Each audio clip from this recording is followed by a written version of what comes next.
I want to salute you, homie, for building your own thing and doing your own thing, creating your own platform, your own website. I got one life to live out my dreams, and I'm giving this thing all I got. I interview celebrities. I talk sports. I represent the culture. Right now, you're turning up on Mr. Hold up, Lil John. I got it. You now turned up with MrTeleferro.com, baby. Yeah. All right, Alfred Teleferro, Mr. Teleferro TV. Everybody wants to know my general reaction to the Beanie Sigel. I guess you can say Meek Mill as well. The Beanie Sigel interview with the Breakfast Club today, and I give you a couple. I give you a couple responses to it. All right. First and foremost, Beanie Sigel confirmed everything that I had been saying about him and Meek Mill over the last couple weeks on my blogs. They can't be trusted. They flip-flop entirely too much, and I'm losing respect for somebody that I thought was the state property guy, right? If at the least, when you talk about actors being actors, I thought at the least, and again, I was a kid when state property came out, when I watched it for the first time. So I had to live through that, remember? So Beanie Sigel, I thought at the least this guy was really the person who he was in this movie. This was pretty much him. And again, I don't 100% understand it now, but I know Beanie Sigel has been shot one time in the arm in 2015. He took a couple bullets, and his voice is a little different now. So maybe he doesn't talk with the same conviction that he once did. But when we talk Beanie and we talk about real dudes, from everything I've ever heard was that Beanie Sigel was always a real one. He always took pride in riding for his team. But I'm watching the interview, and I'm listening to Charlamagne ask him some of these questions. He can't even answer the questions correctly because he's stumbling over his words. When I mean that, not stumbling in the literal sense of stuttering, but he's stumbling because the comments just don't make sense. What he's saying doesn't make sense when he puts it together. You say you don't respect Meek. You say he wasn't a real dude this, you wasn't a real dude that, but 8 days before, you were in the studio helping him with bars. You said it yourself. And you say you did it because it was a Philly thing? That doesn't make sense to me. In the tax season podcast, you were gossiping. You really did go at Meek and say you knew Meek calls you saying personal stuff about him and Nicki Minaj. And you said Meek was never real. He ain't got no street stripes. I'm sorry. Do y'all remember the Meek Mill Come Home concert a couple years ago when he was fresh out of prison, right before the new album dropped? Meek Mill brought you out, and it was all love then. Am I missing something here? Like, what has changed? Like, if you knew this dude wasn't real then, what has changed now? Because he had somebody snuff you, and I do not agree with that. You know what I'm saying? That was stupid if Meek Mill was the guy who sent that out for that guy to do that. And I don't believe Meek was behind that. Let me clear that up either. I don't believe Meek was behind that. We'll never know. We will never know. And on Meek Mill's part, Meek, everything y'all do, both you top Philly rappers, everything y'all do contradicts itself. All right? Everything y'all say, it just contradicts itself. Meek, you claim you putting up text messages between you and Beanie Sigel, but it was cool then. You know what I'm saying? He talking about Uzi.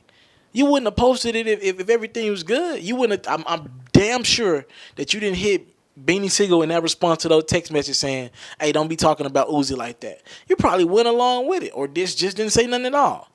So now you feel comfortable posting those messages. Now y'all knocking each other, dissing each other.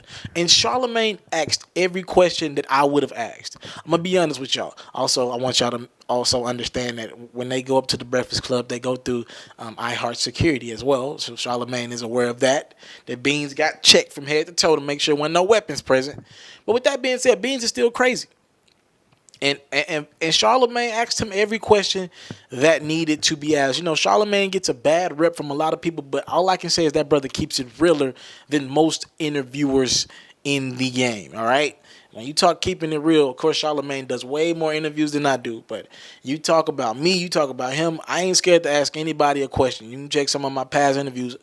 I'll ask those questions. I will definitely. Now, I might get a crazy response or no response at all.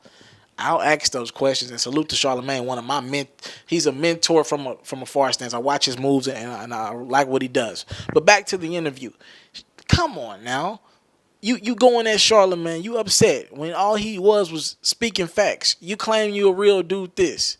But that guy's gonna get away with this? the guy that snuffed you at the backstage of the Bad Boys concert. And again, I know Beans ain't finna get on camera and snitch on himself.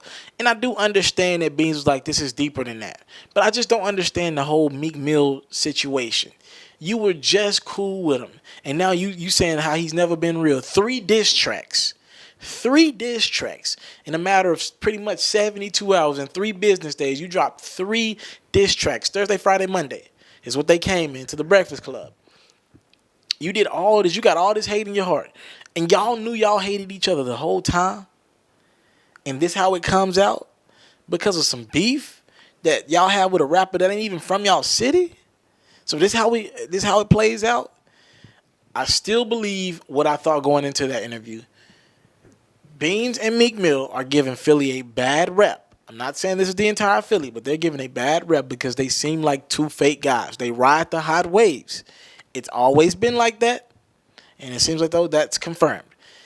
I've been learning that apparently back in the day, this was Beans was. Before my time, this is what got him in trouble with Jay.